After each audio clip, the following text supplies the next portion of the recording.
Perkenalkan, nama saya Putri Limawati. Saya dari kelas E Malam.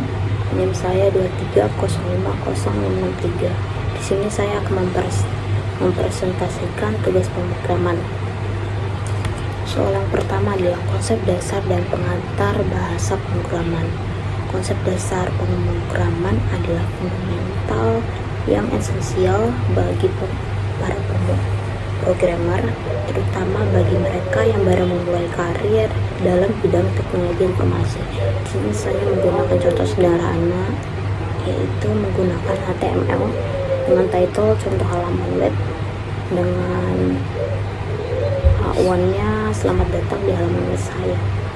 Nah, di sampingnya adalah contoh output dari program yang saya tulis di HTML.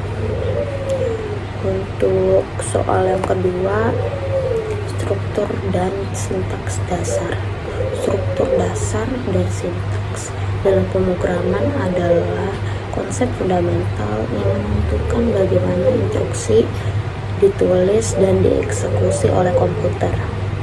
Contoh sederhananya, saya menggunakan PHP. Sebelum kita menggunakan PHP, jangan lupa untuk menyalakan XMPP dan di save di htdocs. Di sini saya menggunakan PHP untuk menampilkan pesan ke layar. Kita menggunakan echo, itu hello world. Di sampingnya saya menyantumkan output yang saya tulis di PHP, itu hello world juga. Untuk soal yang kedua, logika pemrograman dasar. Logika pemrograman dasar adalah prinsip dasar yang mengatur kerja sebuah program komputer, memungkinkan developer untuk menyelesaikan masalah dan melaksanakan tugas melalui kode. Logika pemrograman melibatkan pengguna alur berpikir yang sistematis dan struktur untuk mengarah bagaimana program memproses data, membuat keputusan, dan menjalankan instruksi. Saya di sini menggunakan PHP. Jadi di PHP kita menggunakan lambang dolar sebagai variabel. Itu variabel nilai sama dengan 75. If nilai lebih besar dibanding 80, echo nilai Anda adalah A. Else if-nya variabel nilai besar daripada 70, maka echo nilai Anda adalah B. Else-nya, dengan kata lain, kalau misalnya nilai Anda di bawah 70 atau di bawah 75, maka nilai Anda adalah C. Itu adalah logika pemrograman dasar yang saya gunakan menggunakan PHP. Soal selanjutnya kita akan membahas tentang form dan input pengguna menggunakan HTML untuk membuat form dengan cara di sini saya menggunakan HTML, yaitu dengan title formulir pengguna. Nah, formulir mengumpulkan data dengan label pertama yaitu nama. Nanti tabel pertama adalah ada nama, yaitu berbentuk teks. Nah, kita akan menulis nama kita di situ di tabel output nanti yang ada di web. Nah, untuk label yang kedua yaitu email. Nanti ada tabel email yang harus kita isi juga. Dan yang ketiga ada tabel age atau usia yang kita akan isi di form web. Nah, yang terakhir adalah button submit atau submit yang kita akan klik ketika kita sudah menyelesaikan tabel nama, email, dan age yang kita udah isi. Kita klik submit untuk mengirim data kita untuk diproses. Pada tahap ini, pengguna pengisi form dengan informasi yang diminta seperti nama, email, dan usia atau data lainnya. Pengguna mengirimkan data tersebut dengan mengklik tombol submit yang sudah saya jelaskan tadi. From HTML mengumpulkan data melalui elemen seperti input, text area, select, dan lain-lain. Data yang dimaksud akan disimpan dalam format name value pairs, yang berarti setiap elemen from memiliki nama yang terkait dengan nilainya atau value biasanya kita sebut. Saat tombol submit ditekan, data yang diinput misalnya nama, email, usia, dan lain-lain akan dikirim ke server dan diproses oleh sistem lain. Nah, untuk yang kelima, untuk kelima soalnya struktur kontrol, if, else, dan switch. Nah, struktur kontrol adalah konsep dalam pemrograman yang memungkinkan kita untuk mengontrol alur eksekusi program berdasarkan kondisi tertentu. Yang pertama, if else, kita menggunakan PHP. Variabel angka sama dengan 3. If variabel angka lebih besar daripada 5, echo angka lebih besar daripada 5.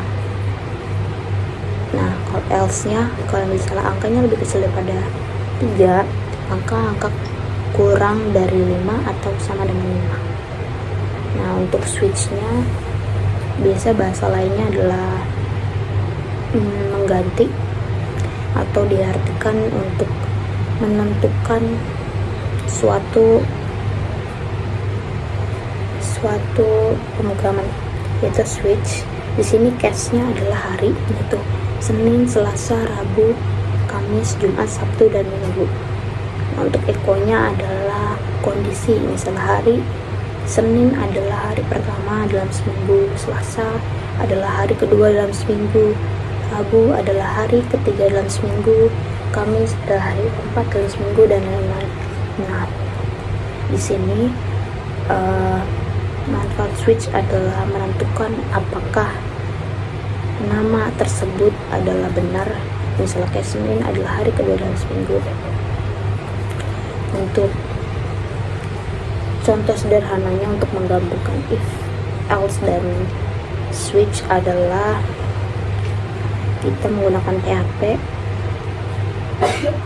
kayak echo, misalnya mengecek hari A dengan if, else. If variable day sama dengan Senin, maka echo-nya adalah hari pertama dalam seminggu adalah Senin waktu berjalan. Kalau if-nya misalnya variable day Sabtu, variable day sama dengan Minggu.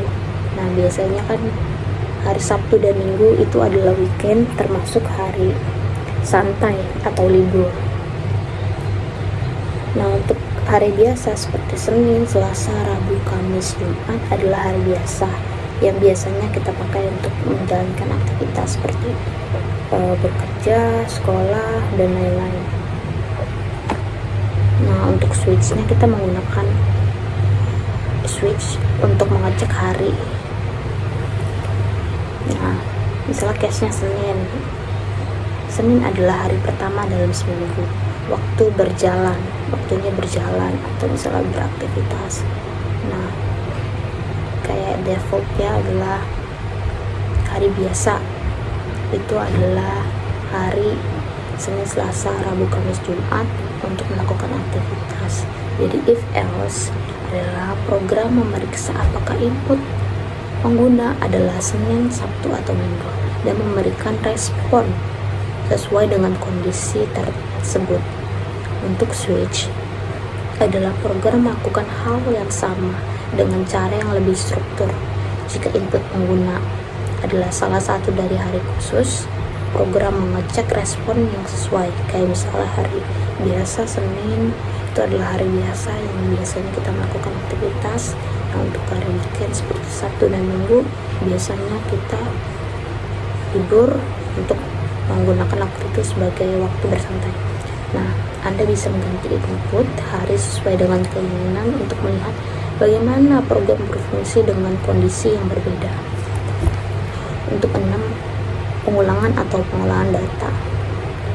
Pengulangan atau looping dalam pemrograman adalah teknik yang digunakan untuk mengeksekusi sekelompok instruksi atau perintah berulang kali berdasarkan kondisi tertentu. Ada beberapa jenis pengulangan umum yang digunakan dalam pemrograman seperti pengulangan for digunakan ketika kita mengetahui jumlah iterasi yang diinginkan. Pengulangan while digunakan ketika jumlah iterasi yang tidak diketahui dan bergantung pada kondisi yang berubah selama proses, dan do while adalah mirip dengan while tetapi perintah dalam blok pengulangan akan selalu dieksekusi minimal sekali. Yang di bawah adalah contoh pengulangan yang saya pakai, yaitu for variabel i sama dengan 1, variabel i lebih kecil daripada 10, maka akan dieksekusi untuk mencetak angka dan berpindah ke baris berikut. Segitu saja yang saya mau presentasikan kali ini. Kurang lebihnya mohon maaf. Assalamualaikum warahmatullahi wabarakatuh.